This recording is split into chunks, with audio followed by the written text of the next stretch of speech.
And we kick off this evening with a look at the cinema. I'm not a complicated man. I like cinema. It's beautiful, beautiful cinema. Cinema history come to life.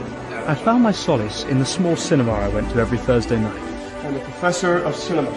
I go to the cinema for the stories. There was no competition between the cinema and seminar. I mean, it's not within the realm of conventional cinema. And now, here's Pace and Johnson for the cinema review.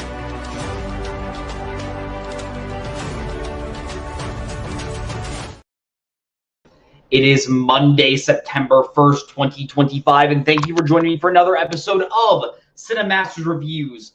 Please ignore the light emitting right there. Apparently I'm getting a spiritual message right now.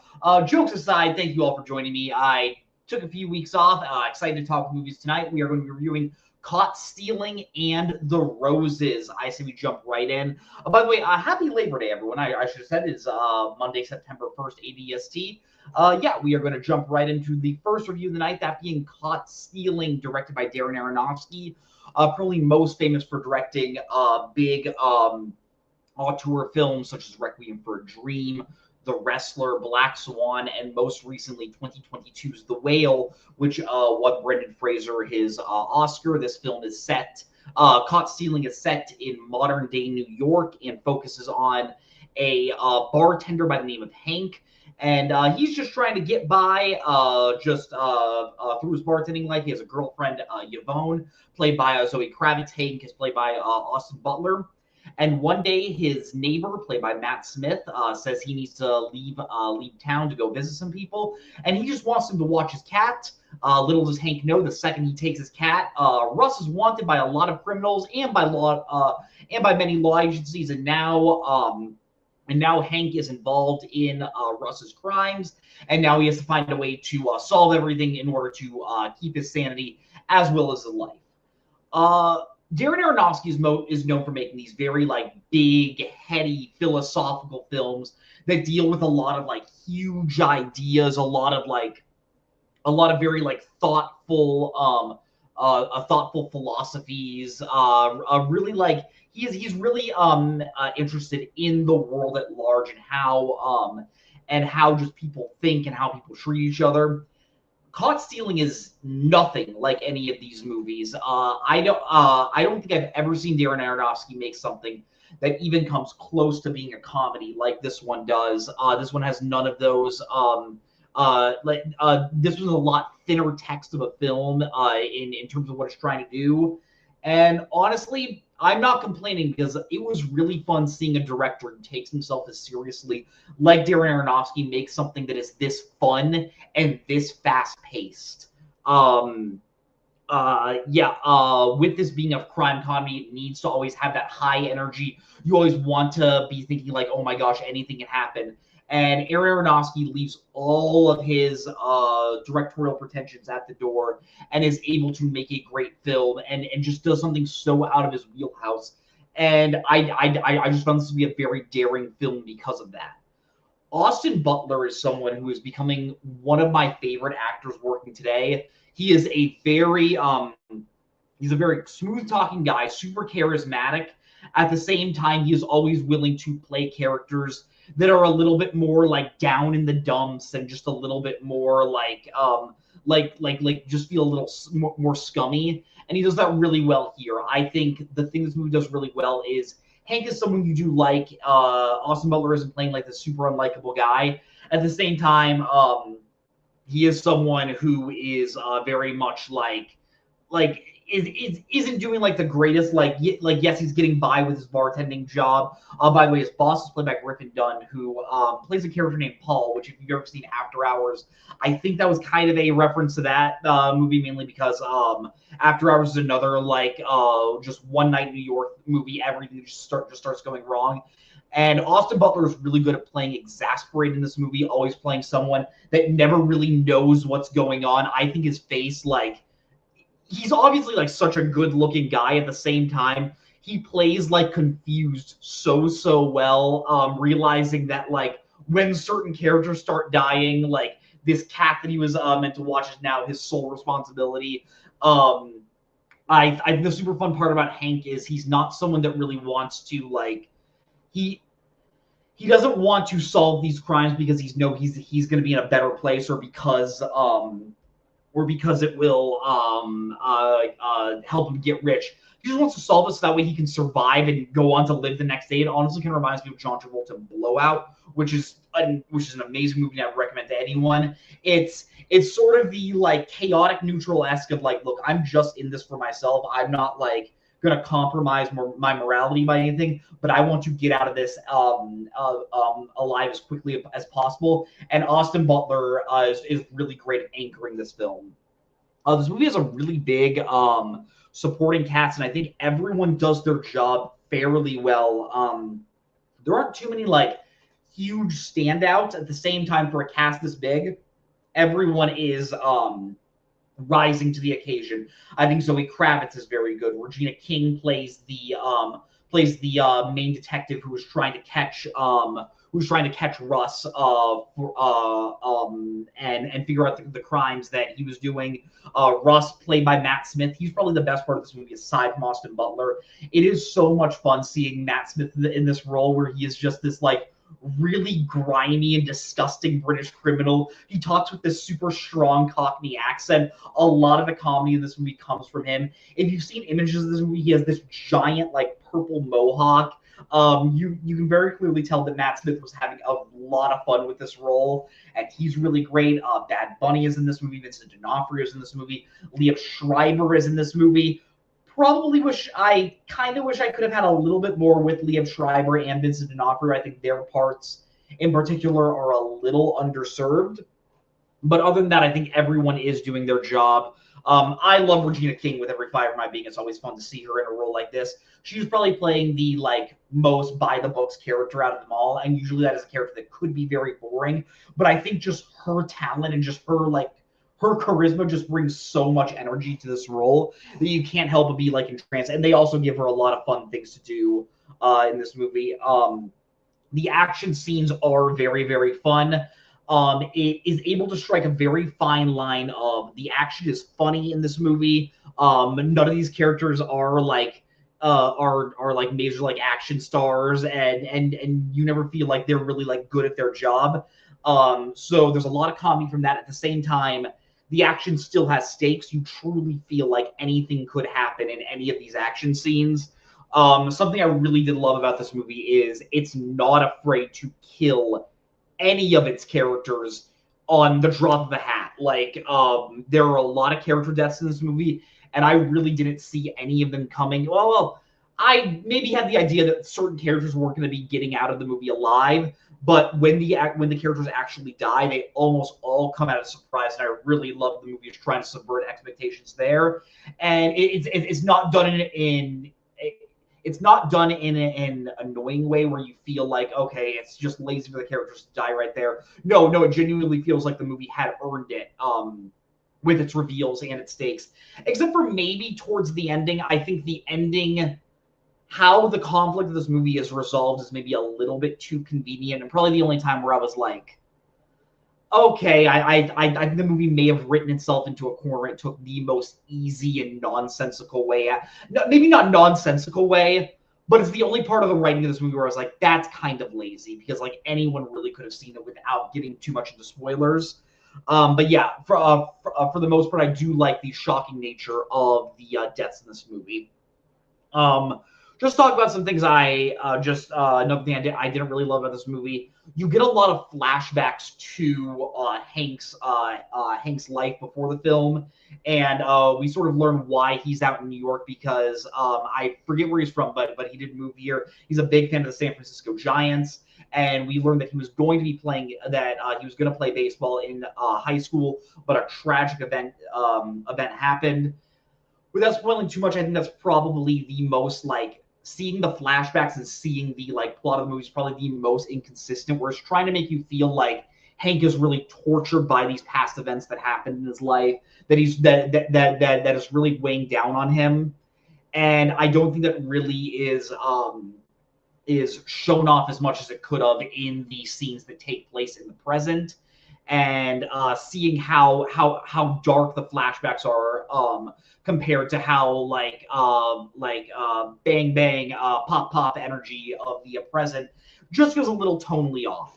But no, overall, I really did enjoy this movie, and I could use another one of these types of movies from Darren Aronofsky. I don't need another crime comedy, but I would like him to make something a little lighter than what he usually does, because I think he's able to craft a really good story here and a really fun movie. There are a lot of twists and turns when you start realizing everything that's going on with Russ and how deep this crime goes. Maybe not the easiest to keep track of. At the same time, it's one of those movies where it doesn't really matter all the intricate details. All that matters really is can Hank get out of this, and can he put himself in a good place if he is able to cooperate with the cops and the criminals. If I were to rate this movie on a scale of 0 to 10 videotapes, 0 being amazing, 10 being incredible, this is maybe a little high, but I'm going to give it a light 8 out of 10. I think this is a great movie. It's always fun when you see these. A crime comedy is just one of my favorite subgenres of film, and I think Aronofsky does it very, very well. I really love Austin Butler. A movie constantly keeps you guessing and constantly keeps you like, okay, what's going to happen next? What's going to happen next? There are some complaints I have with the movie, mainly in regards to tone, but for the most part, I would really recommend you go see this in theaters. And when it does come out on streaming, it is definitely worth a watch. But I say we head right into our second review of the night, that being The Roses, directed by Jay Roach. This is a remake of the 1989 film directed by Danny DeVito, as well as just being an adaptation of the book that the 1989 film was called War of the Roses, as well as just being an adaptation of the book that War of the Roses was also based off of. This centers on a man by the name of, oh my gosh, I forgot to write down Benedict Cumberbatch's character's name. I know his last name is Rose, but his first name is... It centers on an architect named Theo Rose who meets a chef by the name of Ivy, played by Olivia Colman. Theo is played by Benedict Cumberbatch. They immediately hit it off. They have a ton of sexual chemistry. They clearly really love each other. They end up getting married, and an event happens in Theo's life where he's essentially made a complete shame of his architecture career. He is fired from his job, and now the family doesn't really have a major source of income. So he says, hey, while I'm searching for a job, why don't you, Ivy, go and start your dream of becoming a restaurant owner? And she ends up doing that, and this restaurant becomes insanely successful to the point where she doesn't have any time to raise the kids. He sort of becomes a helicopter parent and honestly starts raising his kids in a like military-esque way. Tensions start rising. They end up not getting along because of what they want the marriage to come to be about. And this is kind of a spoiler for the movie in general. If you've seen the original movie, you know where this probably goes. They end up deciding that they need to get a divorce, but both parties want the house that Theo ended up building with Ivy's money. And wouldn't you know it, a war kind of ensues there. There are a lot of... This is a tricky one to review because I think it does a lot of things really well and a lot of things really, really poorly. The number one thing that I think should be said up front, this is a much different adaptation from the original 80s film, which, by the way, is great. If you have not seen War of the Roses, I just watched it for the first time recently. Really, really fun, dark comedy about these two people that are just so horrible, but just, like, weirdly are kind of made for each other. This one is a little bit less of a dark comedy and a lot more of just kind of a straight romantic comedy with a slight tragic twist. It is a lot more interested in watching this relationship slowly dissolve in a lightly comedic moment because, like the original movie, these characters are very clearly not the best of people. They are very selfish and they are a little bit like self-loathing in a way. But this movie is much more interested to see how we get to the breaking point than the actual breaking point in the War of the Divorce, like War of the Roses was. The number one thing that I think helps carry this movie so strong is Benedict Cumberbatch and Olivia Colman are so good as the titular roses. I think people often forget how funny of an actor Benedict Cumberbatch can be, but if you saw the Phoenician Scheme earlier, when he is given this chance to be really, really funny, he takes it. Olivia Colman, I think everyone kind of knows how funny of a performer she is. I don't think I've ever seen her give even like a bad performance, and she is so funny. She both of them bring such like the British sarcastic humor that you would want. That is another major difference. In the original film, the couple isn't English. In this film, they are two British people that did come over from to America. So there's a little bit of like culture clash with like certain other people in the film. But yeah, just how both Cumberbatch and Coleman play it, that like both the roses are trying to be as polite and as proper as possible, while also you can clearly tell in the way they deliver their lines and just the slight subtle facial reactions that they hate their partner's guts is so funny. All the dialogue written and all the jokes written for Cumberbatch and Coleman, that is where I think the best humor in the script is. This was written by Tony McNamara, who I believe is the showrunner for the TV show The Great, as well as the writer for Poor Things, which is a movie I absolutely adored. And he gives like, this is a script that I think has problems. None of the issues had to deal with Cumberbatch or Coleman, and I think it's very much helped that the jokes that they are saying is very, very funny. But while the script dealing with Ivy and Theo is very good, I think the scenes with the rest of the supporting cast is where this movie really, really falters. The supporting cast feels like it's in a completely different movie. Like I said, this is a film directed by Jay Roach. Jay Roach is a director I'm not particularly that big of a fan of, and I think the best way to describe his directing style is he is someone that likes to tackle movies with like semi-big ideas, but adds no sense of like personality or style flair to them. This is the guy that directed Trumbo. This is the guy that directed Bombshell. When Jay Roach is making like studio comedies like Austin Powers or like Meet the Parents, that's where he shines. But when you need a movie that needs a little bit more intelligence in its direction, I think that's where this film falters so much. The entire supporting cast feels like they are in that romantic comedy, like just that standard romantic comedy that Jay Roach wants to make. Andy Samberg is okay as Theo's lawyer. I just think Andy Samberg is such a talented actor that he is able to make unfunny scenes funny just in the way he delivers his lines. Kate McKinnon is someone who I do think is a very funny actress. She is awful in this film. Every time they cut to her, she plays Andy Samberg's wife. She's this very like Zen character. She describes herself as an empath, and in all the scenes, she delivers all her lines in this like major breathy way, and every time she's on screen, just the laugh silence because they just aren't having her do funny things. And the choices she's making making big choices here, but they just do not work, especially for the film that I feel like Tony McNamara was trying to make, and the one that the leads are trying to deliver. She just seems so out of place. All the jokes and like all the scenes involving Ivy's staff just don't really seem to come together. You have like standard sex jokes there. You have standard like profane jokes. Everything seems just a little bit too out of place. While I think the main humor of the movie, that was really trying to hit on the dark comedy aspects, that's where I feel like this movie really shines. The child performances in this movie, when you see how Theo is raising his kids and how like just so professional and proper they become, and the way how they work out and the way how they live their life, it seems so cartoonish and so nonsensical. But I think that like if the movie would have leaned more into the like otherworldly, like, okay, this is a movie that is very clearly set in a surreal-esque world, I think I would have enjoyed it a lot more.